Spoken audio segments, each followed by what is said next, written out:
Hi all അസ്സലാമു അലൈക്കും നമസ്കാരം welcome back to Bismis food world. ഇന്ന് നമ്മളൊരു വെറൈറ്റി ആയിട്ടുള്ള ഒരു ചിക്കൻ്റെ റൈസും പിന്നെ ഒരു ബീഫ് റോളും ആണ് കേട്ടോ ഞാൻ ഇവിടെ തയ്യാറാക്കുന്നത്. അതിൻ്റെ രണ്ടിൻ്റെ റെസിപ്പിയാണ് ഞാൻ ഈ വീഡിയോയിൽ ഉൾപ്പെടുത്തിയിട്ടുള്ളത്. അപ്പോൾ ഇഫ്താറിൻ്റെ രണ്ടാമത്തെ ദിവസത്തെ ഒരു വ്ളോഗാണ് കേട്ടോ ഇതിൽ കാണിക്കുന്നത്. ഫസ്റ്റത്തെ ദിവസം നമ്മൾ പത്തിരിയും ഇറച്ചിക്കറിയൊക്കെയാണ്, അന്നൊന്നും നമ്മൾ വീഡിയോ എടുത്തിട്ടില്ല. ഇത് സ്പെഷ്യലായിട്ടുള്ള റൈസ് ആയതുകൊണ്ട് എല്ലാവർക്കും ഇത് ഇഷ്ടപ്പെട്ടു ഇവിടെ. അപ്പോൾ അതിൻ്റെ റെസിപ്പി നിങ്ങളുമായിട്ട് പങ്കുവെക്കാമെന്ന് കരുതിയിട്ടാണ് കേട്ടോ ഈ റെസിപ്പി ഇതിൽ കാണിക്കുന്നത്. നിങ്ങൾ ഈ തരത്തിലുള്ള റൈസ് ഉണ്ടാക്കിയിട്ടുണ്ടോയെന്ന് എനിക്കറിയില്ല. അതിന് വേണ്ടിയിട്ട് തൂമും സൽസയൊക്കെ നമ്മൾ ഉണ്ടാക്കിയിട്ടുണ്ട്. അതിൻ്റെയൊക്കെ വീഡിയോ ഇതിന് മുന്നേ അപ്ലോഡ് ചെയ്തിട്ടുണ്ട്. അതിൻ്റെ ലിങ്ക് ഇതിൻ്റെ ഡിസ്ക്രിപ്ഷനിൽ കൊടുക്കാം കേട്ടോ. പിന്നെ ഒരു ചിക്കൻ്റെ ഗ്രേവിയാണ്, അതിൻ്റെ റെസിപ്പി ഇതിന് മുന്നേ അപ്ലോഡ് ചെയ്തതാണ്. അപ്പോൾ അതിൻ്റെ ലിങ്കും ഇതിൻ്റെ കമൻറ്റ് ബോക്സിൽ പിൻ ചെയ്തിട്ട് കേട്ടോ, ആവശ്യമുള്ളവർക്ക് പോയി കാണാം. പിന്നെ നമ്മൾ വത്തക്ക വെള്ളമാണ് ഉണ്ടാക്കുന്നത്. ഇത് നമ്മൾ സാധാരണ ഉണ്ടാക്കും പോലെ നാടൻ വത്തക്ക വെള്ളമാണ്. ഇത് സ്പെഷ്യലായിട്ട് ഒരു ഇൻഗ്രീഡിയൻസും ആഡ് ചെയ്തിട്ടില്ല. അപ്പോൾ സാധാരണ പോലെ തന്നെ വത്തക്ക ചെറുതായിട്ട് ഇതേപോലെ ഒന്ന് കട്ട് ചെയ്തിട്ട് ഇട്ട് കൊടുത്തിട്ട് അതിലേക്ക് ആവശ്യത്തിനുള്ള പഞ്ചസാര കൂടി ആഡ് ചെയ്തെടുത്തിട്ടുണ്ട്. പിന്നെ ഇത് നമുക്ക് ഇതേപോലെ ഒരു കയ്യിൽ എന്തെങ്കിലും വെച്ചിട്ട് നന്നായിട്ടൊന്ന് ഉടച്ചു കൊടുക്കണം. നന്നായിട്ട് ഉടച്ച ശേഷം നമുക്കിതിലേക്ക് ഐസ് ക്യൂബ്സും ആവശ്യത്തിനുള്ള വെള്ളവും കൂടി വെച്ച് കൊടുത്തിട്ട് നമുക്കിത് മാറ്റി വെക്കാം. പിന്നെ ഇതിലേക്ക് റീഫ്രഷ്മെൻറ്റിന് വേണ്ടിയിട്ട് ഒരു പുതിനയില ഉണ്ടെങ്കിൽ അതും കൂടി ഇട്ട് കൊടുത്താൽ കുറച്ചുകൂടി നല്ലതായിരിക്കും. നന്നായിട്ടൊന്ന് മിക്സാക്കിയിട്ട് നമുക്ക് അടച്ച് വെച്ച് മാറ്റി വെക്കാം കേട്ടോ. ഇനി നമുക്ക് ബീഫ് റോൾ ഉണ്ടാക്കാൻ വേണ്ടിയിട്ടുള്ള മസാല ആദ്യം തയ്യാറാക്കാം. അതിന് വേണ്ടിയിട്ട് ഒരു പാൻ വെച്ചിട്ട് അതിലേക്ക് കുറച്ച് ഇഞ്ചി ചതച്ചതാണ് ഇട്ട് കൊടുക്കുന്നത്. ഇത് ഏകദേശം ഒരു ടേബിൾ സ്പൂൺ ഇഞ്ചി ചതച്ചതുണ്ടാവും. പിന്നെ കുറച്ച് വെളുത്തുള്ളി ചതച്ചതും കൂടി ഇട്ട് കൊടുത്തിട്ട് നല്ലോണം വഴറ്റിയെടുക്കാം. വെളുത്തുള്ളി നന്നായിട്ട് കഴുകിയിട്ട് തൊലിയോട് കൂടിയിട്ടാണ് ഞാൻ ഇട്ട് ചതച്ചെടുത്തിട്ടുള്ളത്. കുറച്ച് മുകൾ ഭാഗത്തെ തൊലി മാറ്റിയിട്ട് അന്ന് ചതച്ചെടുത്തതാണ്. പിന്നെ ഇതിലേക്ക് 2 പച്ചമുളക് ഇതേപോലെ ഒന്ന് ചോപ്പ് ചെയ്തിട്ട് ഇട്ട് കൊടുത്തിട്ട് അതും കൂടി ഒന്ന് വഴറ്റിയെടുക്കുക. ഇനി ഇതിലേക്ക് മീഡിയം സൈസ് വലിപ്പമുള്ള ഒരു സവാളയാണ് കേട്ടോ, അതും കൂടി ഇട്ട് കൊടുത്തിട്ട് നല്ലോണം ഒന്ന് വഴറ്റിയെടുക്കണം. പിന്നെ ബീഫ് ഇതിലേക്ക് വേവിച്ച് വെച്ചത് നമ്മൾ കറിയിൽ നിന്ന് കുറച്ചെടുത്ത് മാറ്റി വെച്ചിട്ടാണ് ഇതിലേക്ക് ആഡ് ചെയ്യണത്. ഇതിലേക്ക് 1/4 ടീസ്പൂൺ മഞ്ഞൾപ്പൊടി കൂടി ആഡ് ചെയ്ത് കൊടുത്തിട്ട് ഇതെല്ലാം കൂടി നന്നായിട്ടൊന്ന് വഴറ്റിയെടുക്കണം. ഇതിലേക്ക് ആവശ്യത്തിനുള്ള ഉപ്പും കൂടി ആഡ് ചെയ്ത് കൊടുക്കണം. അപ്പോൾ കുറച്ച് ഉപ്പ് ആഡ് ചെയ്ത് കൊടുത്താൽ മതി, കാരണം നമ്മൾ ഉരുളക്കിഴങ്ങൊക്കെ വേവിച്ചെടുക്കുന്ന സമയത്തും ബീഫിലൊക്കെ ഉപ്പുണ്ട്. അപ്പോൾ ഇതിലേക്ക് നോക്കിയിട്ട് ആവശ്യത്തിന് ഉപ്പ് ആദ്യം കുറച്ച് ആഡ് ചെയ്ത് കൊടുത്താൽ മതി കേട്ടോ. ഇതിലേക്ക് 1 ടീസ്പൂൺ മുളക് പൊടി, 1/4 ടീസ്പൂൺ മല്ലിപ്പൊടിയാണ് ആഡ് ചെയ്ത് കൊടുക്കുന്നത്. പിന്നെ 1/4 ടീസ്പൂൺ ഗരം മസാല കൂടി ആഡ് ചെയ്ത് കൊടുക്കുന്നുണ്ട്. അപ്പോൾ ഇതിന് പകരം നമ്മൾ ചിക്കൻ മസാല ബീഫ് മസാലേൻ്റെ പൊടി ഉണ്ടെങ്കിൽ അത് ആഡ് ചെയ്ത് കൊടുത്താലും മതി. അതൊരു 1.5 ടീസ്പൂൺ ആഡ് ചെയ്ത് കൊടുത്താൽ മതി കേട്ടോ. അങ്ങനെയാണെങ്കിൽ മല്ലിപ്പൊടിയും ഗരം മസാലയൊന്നും ആഡ് ചെയ്യേണ്ട ആവശ്യമില്ല. ഇതെല്ലാം കൂടെ പച്ചമണം മാറി വരുന്നവരെ നന്നായിട്ടൊന്ന് വഴറ്റിയെടുത്ത ശേഷം നമുക്ക് ഇതിലേക്ക് ഉരുളക്കിഴങ്ങ് ആഡ് ചെയ്ത് കൊടുക്കാനായിട്ട്. ഉരുളക്കിഴങ്ങ് ഞാൻ ബീഫ് വേവിക്കുന്ന സമയത്ത് അതിൻ്റെ മുകൾ ഭാഗത്ത് വെച്ചിട്ടൊന്ന് വേവിച്ചെടുത്തതാണ് കേട്ടോ. അപ്പോൾ മുഴുവനോടെ തന്നെ നന്നായിട്ട് കഴുകിയിട്ട് വൃത്തിയാക്കിയിട്ട് ബീഫൊക്കെ വേവിക്കുന്ന സമയത്ത് അതിൻ്റെ മുകളിൽ വെച്ച് കൊടുത്താൽ അതേപോലെ നമുക്ക് പെട്ടെന്ന് തന്നെ പുഴുങ്ങി കിട്ടും. പിന്നെ വേറെ സെപ്പറേറ്റ് ആയിട്ട് വേവിക്കേണ്ട ആവശ്യമില്ല കേട്ടോ. പിന്നെ ഒന്ന് ചൂടാറിയ ശേഷം തൊലി കളഞ്ഞിട്ട് ഇതേപോലെ ഇട്ട് കൊടുത്താൽ മതി. ഇതിലേക്ക് ബീഫ് ഒന്ന് ക്രഷ് ചെയ്തിട്ടാണ് ഇട്ട് കൊടുത്തത്. ഞാൻ കുറച്ച് ബീഫാണ് ആഡ് ചെയ്ത് കൊടുത്തത്, നിങ്ങൾക്ക് അധികം വേണമെങ്കിൽ അങ്ങനെ ആഡ് ചെയ്ത് കൊടുക്കാം കേട്ടോ. ഇതെല്ലാം കൂടെ നമുക്ക് കുറച്ചൊന്ന് ചൂടാറിയ ശേഷം കൈ വെച്ചിട്ട് ഇതെല്ലാം കൂടെ നന്നായിട്ടൊന്ന് മിക്സാക്കി എടുത്തിട്ടുണ്ട്. ഈ സമയം നമുക്ക് മല്ലിയില കറിവേപ്പില ഉണ്ടെങ്കിൽ ചോപ്പ് ചെയ്തിട്ട് അതും കൂടി ആഡ് ചെയ്ത് കൊടുക്കുക. പിന്നെ അതേപോലെ ഒന്ന് റോൾ ചെയ്തിട്ട് നമുക്ക് ഏത് ഷേപ്പിലാണ് വേണ്ടത് അതിനനുസരിച്ച് ഇതേപോലെ ഒന്ന് ചെയ്തെടുത്താൽ മതി. ഞാൻ ഈ ഒരു ഷേപ്പിലാണ് അതേപോലെ ചെയ്തെടുക്കുന്നത്. അതെല്ലാം റോൾ ചെയ്തിട്ട് നമുക്ക് മാറ്റി വെക്കാം. ഇതൊന്ന് റോൾ ചെയ്തെടുക്കാൻ വേണ്ടിയിട്ട് 4 ബ്രെഡ് ഇതേപോലെ ഒന്ന് പൊടിച്ചിട്ട് മിക്സിയുടെ ജാറിലിട്ട് നന്നായിട്ടൊന്ന് ക്രഷ് ചെയ്തിട്ട് ഇതേപോലെ പാനിലിട്ടൊന്ന് ചൂടാക്കി എടുക്കുന്നുണ്ട്. ഇങ്ങനെ നന്നായിട്ടൊന്ന് ചൂടാക്കി എടുക്കുകയാണെങ്കിൽ നമ്മൾ കട്ട്ലറ്റോ അല്ലെങ്കിൽ ഇങ്ങനത്തെ റോൾസ് ഏതായാലും ഉണ്ടാക്കിയെടുക്കുന്ന സമയത്ത് ഇതിൻ്റെ പുറം ഭാഗം നന്നായിട്ട് ക്രിസ്പി ആയി കിട്ടാൻ അങ്ങനെ ചെയ്താൽ മതി. അപ്പോൾ കുറച്ചൊരു ബ്രൗൺ നിറാവുന്ന സമയം വരെ ഇതേപോലെ ഒന്ന് ഫ്രൈ ചെയ്തിട്ട് ഇതൊന്ന് ചൂടാറാൻ വേണ്ടിയിട്ട് വേറെ പ്ലേറ്റിലേക്ക് മാറ്റി കൊടുത്തിട്ടുണ്ട്. നമ്മൾ പാൻ ചൂടായിരിക്കുന്ന സമയത്ത് വേഗം ഒരു പ്ലേറ്റിലേക്ക് തന്നെ മാറ്റി കൊടുക്കണം, അല്ലെങ്കിൽ പാനിൽ തന്നെ വെച്ചിട്ട് ചൂടാറാൻ വെച്ചിട്ടുണ്ടെങ്കിൽ അത് കരിഞ്ഞു പോകും കേട്ടോ. എന്നിട്ട് കൈകൊണ്ട് ഇതേപോലെ നന്നായിട്ടൊന്ന് പൊടിച്ചെടുത്താൽ മതി. പിന്നെ മിക്സിയുടെ ജാറിലിട്ട് പൊടിക്കേണ്ട ആവശ്യമില്ല കേട്ടോ. ഇതിലേക്ക് 1 ടീസ്പൂൺ കോൺഫ്ലവറും കൂടി ആഡ് ചെയ്ത് കൊടുക്കുന്നുണ്ട്. കോൺഫ്ലവർ ഇല്ലെങ്കിൽ ആഡ് ചെയ്യണമെന്നില്ല കേട്ടോ, അതും കൂടി ആഡ് ചെയ്തെടുത്താൽ കുറച്ചുകൂടി നല്ലതായിരിക്കും. അങ്ങനെ ആകുമ്പോൾ പൊട്ടിപ്പോണ പ്രശ്നം ഉണ്ടാവില്ല. അപ്പോൾ എല്ലാം അതേപോലെ റോൾ ചെയ്തെടുത്തത് നമുക്ക് ഇനി ഓരോന്നായിട്ട് നമുക്ക് കോട്ട് ചെയ്തെടുക്കണം. അതിന് വേണ്ടിയിട്ട് നമുക്ക് ഇതിന് കോട്ട് ചെയ്യാൻ വേണ്ടിയിട്ട് ഒരു മിക്സ് തയ്യാറാക്കാം. അപ്പോൾ നമുക്ക് മുട്ട ഉണ്ടെങ്കിൽ മുട്ട എടുത്താൽ മതി. പക്ഷേ അതിനേക്കാളും എനിക്കിഷ്ടം അതേപോലെ കോട്ട് ചെയ്യുന്നതാണ്. അപ്പോൾ 1.5 ടീസ്പൂൺ കോൺഫ്ലവറും അതിലേക്ക് 1/4 ടീസ്പൂൺ ഉപ്പും 1/4 ടീസ്പൂൺ മഞ്ഞൾപ്പൊടി ആഡ് ചെയ്ത് കൊടുത്തിട്ട് അതിലേക്ക് ആവശ്യത്തിനുള്ള വെള്ളം ആഡ് ചെയ്ത് കൊടുത്ത് ഇതേപോലെ നന്നായിട്ടൊന്ന് മിക്സാക്കി എടുക്കുന്നുണ്ട്. അധികം തിക്കാവാത്ത രീതി ഇതേപോലെ ഒന്ന് മിക്സാക്കി എടുക്കണം. അപ്പോൾ എത്രയാണ് വെള്ളം നോക്കിയിട്ട് ഇതേപോലെ ഈ ഒരു പരുവത്തിലാണ് നമ്മൾ ഇത് മിക്സാക്കി എടുക്കേണ്ടത്. ഇനി ഇതിന്ന് ഓരോ റോൾസും ഇതേപോലെ ഈ മിക്സിയിലിട്ടിട്ട് ഒന്ന് കോട്ട് ചെയ്ത ശേഷം ബ്രെഡ് ക്രംസിലിട്ടിട്ട് ഇതേപോലെ ഒന്ന് ഉരുട്ടിയെടുത്താൽ മതി. അപ്പോൾ നമ്മൾ 2 കൈയും വെച്ചിട്ട് വേണം ഇത് ചെയ്തെടുക്കാനായിട്ട്. ഒരു കയ്യിലിത് ഈ മിക്സിയിലിട്ടൊന്ന് മുക്കിയെടുത്ത ശേഷം ബ്രെഡ് ക്രംസിൽ മറ്റേ കൈ കൊണ്ട് ഇതേപോലെ ചെയ്തെടുത്താൽ മതി. അങ്ങനെ ആകുമ്പോൾ ബ്രെഡ് ക്രംസ് പെട്ടെന്ന് നനഞ്ഞ് പോകില്ല കേട്ടോ. അല്ലെങ്കിൽ നമ്മൾ 2 ഒരേ കൈ കൊണ്ട് തന്നെ ചെയ്യുമ്പോൾ ബ്രെഡ് ക്രംസ് പെട്ടെന്ന് തന്നെ നനഞ്ഞ് കുതിർന്ന് പോകും. അങ്ങനെ ഇല്ലാതിരിക്കാൻ വേണ്ടി ഇതേപോലെ ചെയ്തെടുത്താൽ മതി. മുഴുവനും അപ്പോൾ ഇതേപോലെ തന്നെ ചെയ്തെടുത്തിട്ട് മാറ്റി വെച്ചിട്ടുണ്ട്. നമ്മൾ നേരത്തെ ഉണ്ടാക്കി വെക്കുകയാണെങ്കിൽ ഇത് ഫ്രീസറിൽ വെച്ചിട്ട് ഒന്ന് നന്നായിട്ട് തണുത്ത ശേഷം നമ്മൾ ഇതേപോലെ ഫ്രൈ ചെയ്തെടുക്കുകയാണെങ്കിൽ ഒട്ടും തന്നെ പൊട്ടി പോകില്ല കേട്ടോ. അപ്പോൾ നമുക്ക് അധികം റോൾസ് ഉണ്ടാക്കുകയാണെങ്കിൽ ഇതേപോലെ ചെയ്തെടുത്താൽ മതി. ഫ്രീസറിൽ വെച്ചിട്ട് ആവശ്യത്തിനുള്ളത് മാത്രം നമ്മൾ ഫ്രൈ ചെയ്തെടുത്താൽ മതി. ഞങ്ങൾ 4 ആളാണുള്ളത്. അപ്പോൾ നമുക്ക് 2 എണ്ണം വീതം 8 എണ്ണമാണ് കേട്ടോ ഞാൻ ഫ്രൈ ചെയ്തെടുക്കുന്നത്. അപ്പോൾ അതിന് മുന്നേ ഫ്രൈ ചെയ്തെടുക്കുന്നതിന് മുന്നേ ഞാൻ ആദ്യം ചിക്കനിലെ മസാല തയ്യാറാക്കുകയാണ്. ഒരു മീഡിയം സൈസ് വലിപ്പമുള്ള ചിക്കനാണ്. അതിൽ നിന്ന് കുറച്ചെടുത്തിട്ട് ഇതിന് വേണ്ടിയിട്ടുള്ള ഗ്രേവി ഉണ്ടാക്കിയിട്ടുണ്ട്. അപ്പോൾ അതിൻ്റെ റെസിപ്പി ഇതിന് മുന്നേ അപ്ലോഡ് ചെയ്തിട്ടുണ്ട്. അതിൻ്റെ വീഡിയോൻ്റെ ലിങ്ക് ഇതിൻ്റെ ഡിസ്ക്രിപ്ഷനിൽ കൊടുക്കാം കേട്ടോ. പിന്നെ ചിക്കനിൻ്റെ മസാല ഉണ്ടാക്കാൻ വേണ്ടിയിട്ട് ഒരു മിക്സിയുടെ ജാറെടുത്ത് അതിലേക്ക് ഒരു മീഡിയം സൈസ് വലിപ്പമുള്ള സവാള, പിന്നെ ഒരു വലിയ തക്കാളി, ഒരു വലിയ കഷ്ണം ഇഞ്ചി ചെറുതായിട്ട് കട്ട് ചെയ്തതും, ഒരു 10 അല്ലി വെളുത്തുള്ളി, കുറച്ച് പുതിനയിൽ 3 പച്ചമുളകും ഇതേപോലെ ഒന്ന് കട്ട് ചെയ്തിട്ട് ഇട്ട് കൊടുത്തിട്ടുണ്ട്. പിന്നെ അതിലേക്ക് ഒരു മുറി ചെറുനാരങ്ങയുടെ നീരും കൂടി പിഴിഞ്ഞ് വെച്ച് കൊടുത്തിട്ട് പിന്നെ അതിലേക്ക് 1 ടേബിൾ സ്പൂൺ നല്ല ജീരകം കൂടി ഇട്ട് കൊടുത്തിട്ട് 1.5 ടീസ്പൂൺ ഉപ്പും കൂടിയാണ് ആഡ് ചെയ്ത് കൊടുക്കുന്നത്. നമ്മൾ എത്രയാണ് ആവശ്യം അതിനനുസരിച്ച് ഉപ്പും കൂടി ആഡ് ചെയ്ത് കൊടുത്ത് നല്ലോണം പേസ്റ്റായിട്ട് അരച്ചെടുത്തിട്ട് ഇതേപോലെ ചിക്കനിലേക്ക് ആഡ് ചെയ്ത് കൊടുക്കുക. ഇതിലേക്ക് 2.5 ടീസ്പൂണ് തൈരും കൂടി ആഡ് ചെയ്ത് കൊടുക്കുന്നുണ്ട്. തൈരില്ലെങ്കിൽ അതിന് പകരം കൂടി ഒരു മുഴുവൻ ചെറുനാരങ്ങൻ്റെ നീര് പിഴിഞ്ഞ് വെച്ചെടുത്താലും മതി കേട്ടോ. നല്ല പുളിയുള്ള തൈരാണ്. ഇതിലേക്ക് 3 ടേബിൾ സ്പൂണ് കോൺഫ്ലവറും കൂടി ആഡ് ചെയ്ത് കൊടുക്കുന്നുണ്ട്. വലിയ ടീസ്പൂണ് 3 ടീസ്പൂണാണ് കേട്ടോ.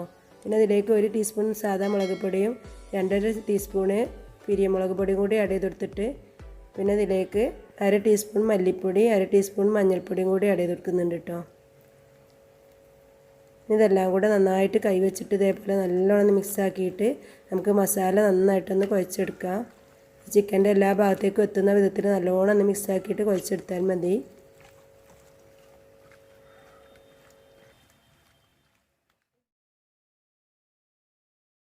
ഇതിലേക്ക് കളറിന് വേണ്ടിയിട്ട് കുറച്ച് permitted food colour, red colour add ചെയ്ത് കൊടുക്കുന്നുണ്ട്. കുറച്ചാണ് ആഡ് ചെയ്ത് കൊടുക്കുന്നത്.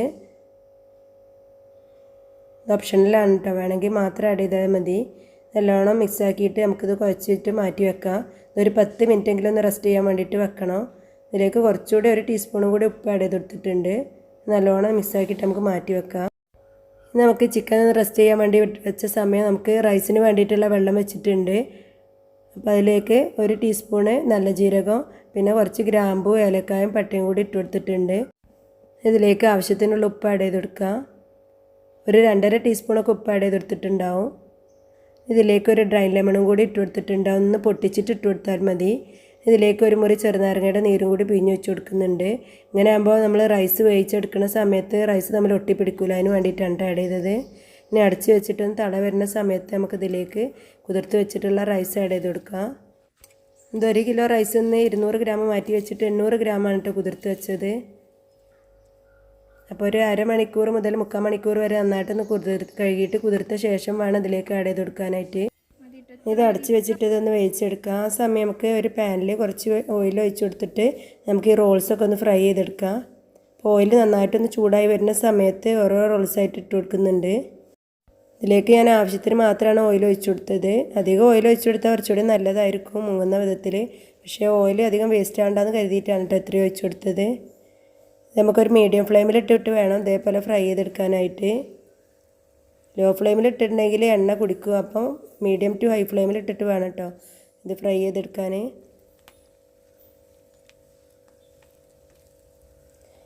ചൂട് കൂടുകയാണെങ്കിൽ മീഡിയം ഫ്ലെയിമിൽ ഇട്ടിട്ട് ഫ്രൈ ചെയ്തെടുത്താൽ മതി. ഇല്ലെങ്കിൽ ഇതിൻ്റെ പുറം ഭാഗം പെട്ടെന്ന് കരിഞ്ഞു പോകും.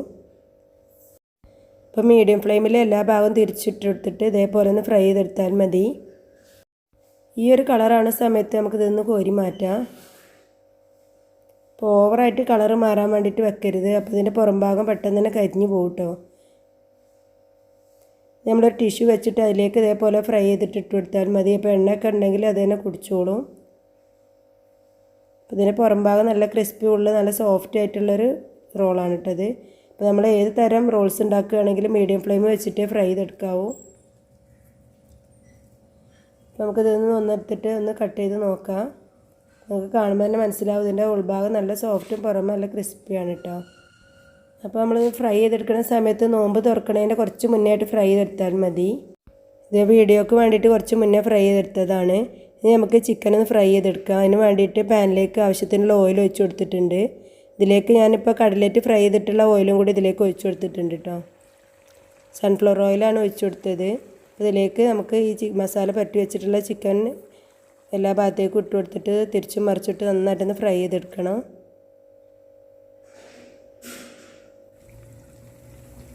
ഇത് ഫ്രൈ ചെയ്യുന്ന സമയം കൊണ്ട് നമുക്ക് റൈസ് ഒന്ന് ഇളക്കി കൊടുത്തിട്ട് ഒന്ന് വരാം.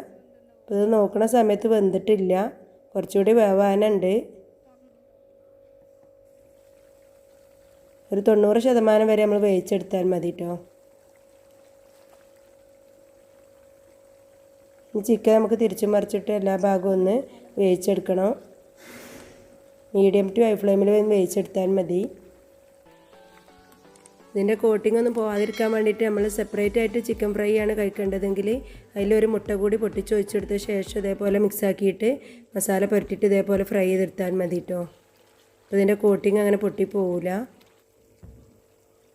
ഇതിലേക്ക് പിന്നെ മുട്ടൊന്നും ചേർത്തിട്ടില്ല, റൈസിന് വേണ്ടിയിട്ടുള്ളതായതുകൊണ്ട്.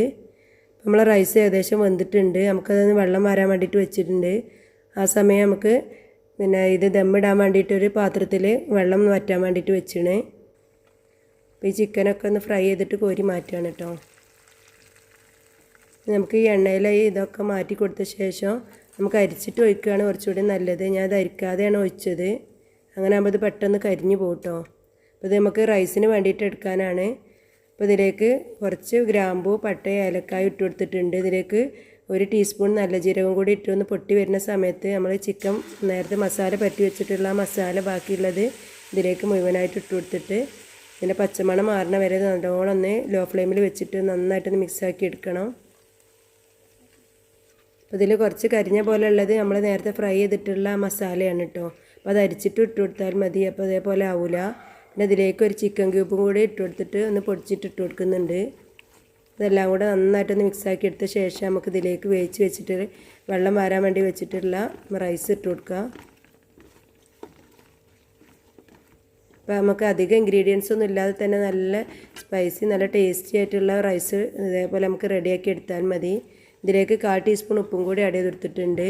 അപ്പോൾ അധികം ഉപ്പ് ആഡ് ചെയ്യേണ്ട ആവശ്യമില്ല, കാരണം ഈ മസാലയിൽ റൈസിലൊക്കെ ആവശ്യത്തിന് ഉപ്പുണ്ട്. അപ്പം ഈ മസാലയ്ക്ക് വേണ്ടിയിട്ട് കുറച്ചൊരു 1/4 ടീസ്പൂൺ ഉപ്പ് ആഡ് ചെയ്തെടുത്തുന്നുള്ളൂ. അപ്പോൾ നമുക്ക് ആദ്യം കുറച്ച് റൈസ് ഇട്ട് കൊടുത്തിട്ട് അതൊന്ന് നന്നായിട്ട് മിക്സാക്കി എടുത്ത ശേഷം നമുക്ക് ബാക്കിയുള്ള റൈസ് കൂടി ഇതിലേക്ക് ആഡ് ചെയ്തെടുത്താൽ മതി. അപ്പോൾ മുഴുവൻ റൈസ് ഇതിലേക്ക് ആഡ് ചെയ്തെടുത്ത ശേഷം നമുക്ക് പതുക്കെ അതേപോലെ മിക്സാക്കി എടുത്താൽ മതി കേട്ടോ. ഇതിൽ സ്പീഡിൽ കാണിക്കുന്നുണ്ടെന്നുള്ളൂ, പതുക്കെയാണ് ഞാൻ മിക്സാക്കി എടുക്കുന്നത്. സ്പീഡിൽ മിക്സാക്കി എടുത്താൽ പിന്നെ ഈ റൈസൊക്കെ ഉടഞ്ഞു പോകും. അങ്ങനെ ഇല്ലാതിരിക്കാൻ വേണ്ടിയിട്ട് എല്ലാ സൈഡും ഇതേപോലെ ഒന്ന് പതുക്കെ മിക്സാക്കി എടുത്താൽ മതി കേട്ടോ. അപ്പോൾ അധികം വെജിറ്റബിൾസോ കൂടുതൽ ഇൻഗ്രീഡിയൻസോ ഒന്നും ആഡ് ചെയ്യാതെ തന്നെ നമുക്ക് ഈസി ആയിട്ട് നല്ല സ്പൈസി നല്ല ടേസ്റ്റി ആയിട്ടുള്ള റൈസാണിത്. അപ്പോൾ എല്ലാവരും ഇതേപോലെ ഒന്ന് ട്രൈ ചെയ്ത് നോക്കുക. അപ്പോൾ നമുക്ക് ഈ റൈസൊക്കെ നന്നായിട്ടൊന്ന് മിക്സാക്കി എടുത്തിട്ടുണ്ട്. ഇനി നമുക്കിതൊന്ന് ദം ചെയ്യാൻ വേണ്ടിയിട്ട് വെക്കാം. അപ്പോൾ ഇതൊന്ന് ലെവലാക്കി കൊടുത്ത ശേഷം നമുക്ക് ഫ്രൈ ചെയ്ത് വെച്ചിട്ടുള്ള ചിക്കൻ ഇതിൻ്റെ മുകൾ ഭാഗത്തേക്ക് ഇട്ട് കൊടുക്കുന്നുണ്ട്. റൈസിൽ കളറൊക്കെ ആഡ് ചെയ്യണമെന്നുള്ളവർക്ക് ആഡ് ചെയ്യുക, പക്ഷേ ഞാനതൊന്നും ആഡ് ചെയ്യണില്ല കേട്ടോ. ഇനി ചിക്കൻ്റെ മുകളിൽ ഒരു പ്ലേറ്റ് വെച്ച് കൊടുത്തിട്ട് നമുക്കിതിൽ നിന്ന് കുറച്ച് കണൽ അടുപ്പിൽ നിന്ന് കോരിയിട്ട് വെച്ച് കൊടുക്കുന്നുണ്ട്. ഇതേപോലെ കണലില്ലാത്തവരാണെങ്കിൽ ചാർക്കോൾ പുകച്ചിട്ട് അത് വെച്ച് കൊടുത്താലും മതി. അപ്പോൾ നമുക്കൊരു പുകേൻ്റെ ഒരു ടേസ്റ്റ് കിട്ടാൻ വേണ്ടിയിട്ടാണ് കേട്ടോ അങ്ങനെ ചെയ്തെടുക്കുന്നത്. ഇതിലേക്ക് കുറച്ച് ഓയിലും കൂടി ഒഴിച്ച് കൊടുത്ത് അപ്പോൾ തന്നെ അടച്ച് വെക്കണം. നമുക്ക് അടച്ച് വെച്ചിട്ട് ഒരു അരമണിക്കൂറെങ്കിലും കഴിഞ്ഞിട്ട് തുറന്ന് നോക്കിയാൽ മതി. പിന്നെ നമ്മൾ നോമ്പ് തുറക്കാൻ വേണ്ടിയിട്ട് വത്തക്ക വെള്ളമൊക്കെ ഉണ്ടാക്കിയിട്ട് അതൊക്കെ കുടിക്കുകയാണ്. പിന്നെ മാങ്ങ ജ്യൂസ് അടിച്ചിട്ടുണ്ടായിരുന്നു, അപ്പോൾ അതൊക്കെ കുടിക്കാം നമുക്ക്. പിന്നെ നമ്മൾ റൈസൊക്കെ കഴിക്കുന്നത് കുറച്ചൊക്കെ സമയം കഴിഞ്ഞ ശേഷമാണ് കേട്ടോ.